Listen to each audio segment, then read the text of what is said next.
Ma grand-mère m'a dit toute ma vie de ne jamais creuser sous l'olivier. Alors, la semaine après sa mort, c'est la première chose que j'ai faite. On me prend souvent pour une femme timide, discrète. C'est pratique. Les gens ne se méfient pas d'une comptable qui baisse les yeux et qui ne fait pas de vagues. Ma grand-mère, Louise, m'a élevée comme ça, dans le silence et l'observation. Mon oncle Bernard et ma tante Karine, eux, parlaient du beaucoup, surtout d'argent. Leurs visites du dimanche étaient des inspections déguisées. Ils vérifiaient l'état de la maison, l'argenterie, les meubles, comme des experts évaluant ce qui leur reviendrait. Ils ne regardaient pas ma grand-mère. Ils regardaient à travers elle vers leur futur héritage. Le déclic a eu lieu 3 semaines avant sa mort. Nous étions à table. Louise, fatiguée, souriait dans le vide. Mon oncle a posé sa fourchette et a dit à sa femme assez bas pour se croire discret. Il faudra abattre ce vieil arbre. Il fait de l'ombre sur la partie constructible du terrain. Il ne parlait pas de n'importe quel arbre, il parlait de l'olivier. À cet instant, j'ai compris. Ce n'était pas de l'amour pour elle, c'était un plan d'affaires. Et moi, j'étais juste un obstacle dans leur bilan comptable. Le froid qui m'a envahi n'avait rien à voir avec la tristesse. C'était de la clarté, pure et tranchante. Quelque chose s'est brisé pour toujours. Après les funérailles, ils ne sont jamais vraiment partis. Mon oncle Bernard et ma tante Karine se sont installés sous mon toit avec la délicatesse d'une armée d'occupation. Ils appelaient ça m'aider à traverser cette épreuve. En réalité, ils auditaient ma vie. Chaque matin, Karine réorganisait la cuisine, mettant de côté les services de ma grand-mère pour ne pas les abîmer. Je la regardais emballer l'argenterie dans du papier bulle, ses gestes précis et avides. C'était son argenterie maintenant, dans sa tête. Bernard, lui, avait transformé le salon en annexe de son bureau. Il passait des heures au téléphone pour ses affaires et le soir, il se plaignait du débit Internet que je payais. Il ne me demandait jamais rien. Ils utilisaient ma voiture pour leurs courses, vidaient le frigo que je remplissais, augmentaient le chauffage sans se soucier de la facture. Je ne disais rien. Je les regardais faire et je notais tout, mentalement d'abord, puis dans un petit carnet. Date, heure, objet, coût estimé. La comptable en moi trouvait une sorte de réconfort dans cette litanie de leurs abus. Ils me voyant comme un meuble, une présence silencieuse qui faisait tourner la maison. Ils avaient raison sur un point. J'étais silencieuse. Mais ils confondaient mon silence avec de la soumission. Le point de rupture est arrivé un mardi soir, devant un plat de pâtes que j'avais cuisiné. Bernard a essuyé sa bouche et a posé ses couverts avec un air grave, comme un PDG avant une annonce difficile.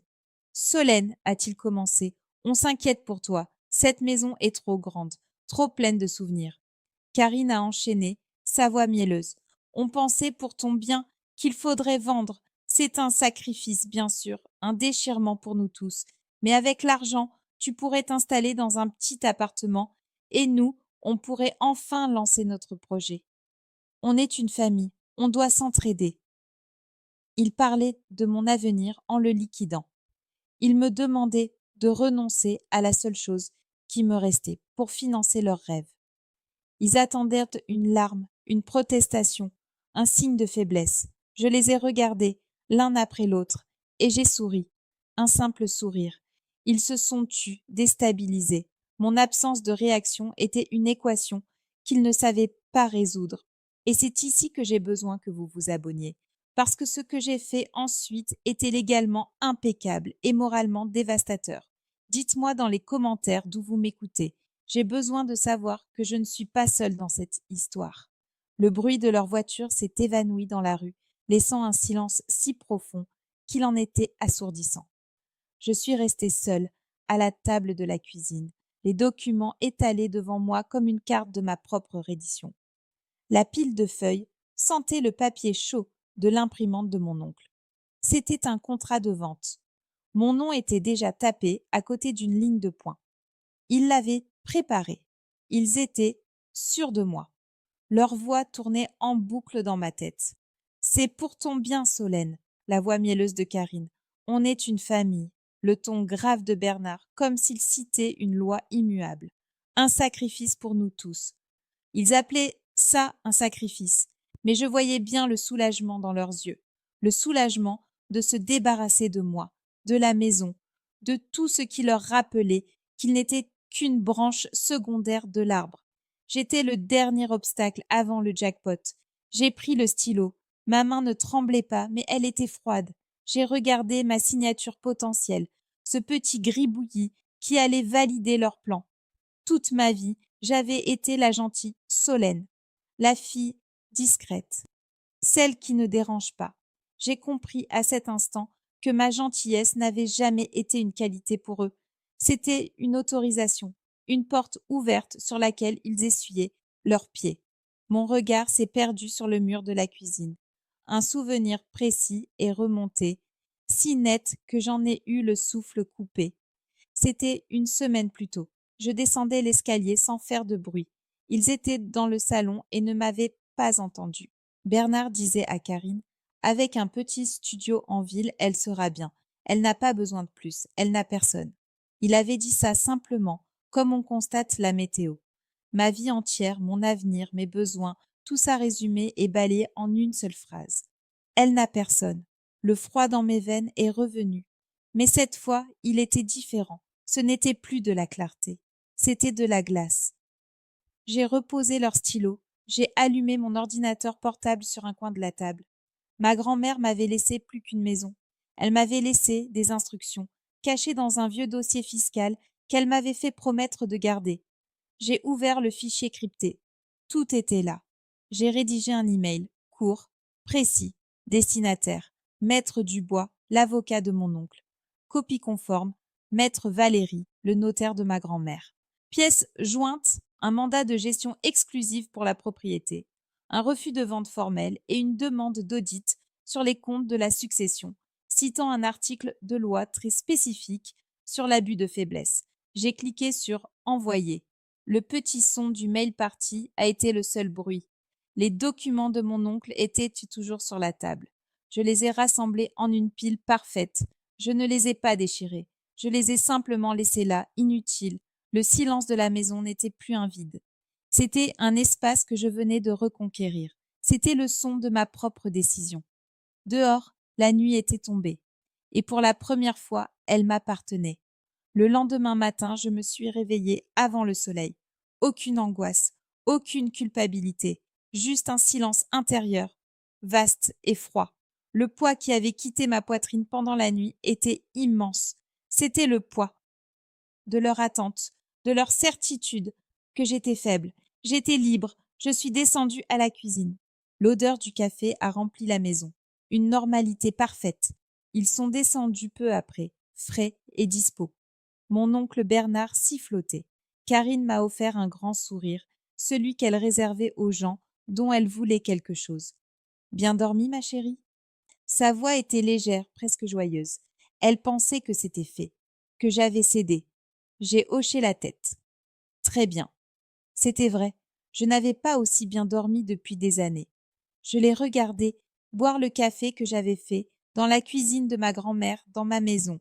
Leur ignorance était une armure fragile, et je voyais déjà les fissures. La journée a été un théâtre, une pièce absurde où j'étais la seule à connaître la fin. Karine a passé 2 heures au téléphone avec un agent immobilier. Elle parlait de gros potentiel, de rafraîchissement à prévoir. Elle vendait mes murs, mes souvenirs, mon avenir. Je suis restée dans le salon, un livre ouvert sur les genoux, mon esprit suivant l'email qui voyageait dans le silence numérique vers son destin. Bernard a jeté un catalogue de voitures de luxe sur la table. Alors, tu préfères laquelle, Karine? La grise ou la bleue nuit? Il dépensait l'argent de ma vie. Je n'ai rien dit. Lever les yeux aurait été dangereux. Ils y auraient vu le mépris. Ils y auraient vu la fin de leur monde. Le pire moment est arrivé au dîner. Mon oncle a levé son verre. À nous, à cette nouvelle vie. On l'a bien mérité. Ils m'ont regardé, attendant que je lève mon verre. Je l'ai fait, lentement. J'ai levé mon verre d'eau, et j'ai souri, un sourire froid, celui de quelqu'un qui attend le bruit de la chute. Ils n'ont rien vu. Pour eux, j'étais toujours la petite Solène. et cette erreur allait leur coûter cher.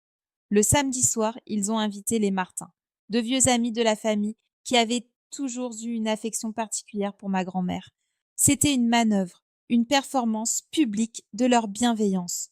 Le salon était rempli de faux rires et de verres de vin trop chers. Payé avec ma carte. Je jouais mon rôle, celui de la nièce endeuillée et reconnaissante. Je remplissais les verres, j'apportais les amuse-bouches, je souriais vaguement. Bernard, au centre de l'attention, racontait à quel point la situation était éprouvante pour tout le monde. Il posa une main sur mon épaule, un geste lourd et possessif. Heureusement qu'on est là pour Solène. Elle est si fragile. Madame Martin m'a regardée avec une pitié sincère. C'était la chose la plus difficile à supporter, la pitié des gens qui ne savaient pas. Puis la conversation a dérivé sur l'avenir. Alors Bernard, ce projet en Espagne? A demandé monsieur Martin. Mon oncle a eu un sourire large, victorieux. Ça avance, ça avance. On finalise les derniers détails financiers. Il s'est tourné vers moi, son regard me transperçant. D'ailleurs, Solène, j'ai eu maître Dubois au téléphone. Il attend juste un dernier papier de ta part pour débloquer les fonds. Tu as pensé à lui envoyer? Mon cœur a raté un battement. Un seul, maître Dubois n'attendait rien. Il avait tout reçu, le refus, le mandat, la demande d'audit. Le sang s'est glacé dans mes veines, mais mon visage est resté un masque de neutralité polie. J'ai pris une gorgée d'eau. Je m'en occupe lundi, mon oncle. Ma voix était stable, calme. Il a hoché la tête, satisfait, déjà retourné à ses histoires de soleil et de profit. Personne n'a remarqué le tremblement de ma main quand j'ai reposé mon verre. J'avais gagné un jour de plus de leur ignorance, un jour de plus avant que la guerre ne soit déclarée. Le lendemain, le danger s'est rapproché. J'étais dans la chambre de ma grand-mère, en train de trier ses affaires. C'était mon sanctuaire, la seule pièce où il n'osait pas encore s'imposer. J'avais posé sur la commode mon petit carnet noir, celui où je consignais leurs emprunts et leurs abus, ainsi qu'une copie de l'email envoyé aux avocats. Une imprudence. J'étais absorbée par une boîte de vieilles photos quand la porte s'est ouverte sans qu'on frappe. C'était Bernard. Il cherchait des piles pour une télécommande. J'ai sursauté intérieurement, mais mon corps n'a pas bougé. Il a commencé à ouvrir les tiroirs de la commode avec l'assurance d'un propriétaire. Mon carnet était là, juste à côté de sa main. À quelques centimètres, mon souffle s'est bloqué. Il a farfouillé, déplacé une pile de lettres, son coude frôlant presque la couverture noire. Il allait le voir. Le plan allait s'effondrer par ma propre négligence. Sans réfléchir, j'ai laissé tomber la boîte de photos. Des centaines de souvenirs en noir et blanc se sont répandus sur le parquet. Oh non! Ma voix était un mélange parfait de surprise et de maladresse. Il s'est retourné, agacé par le bruit. Fais attention, Solène! Il a refermé le tiroir sans même regarder ce qu'il contenait. Les piles ne sont pas là.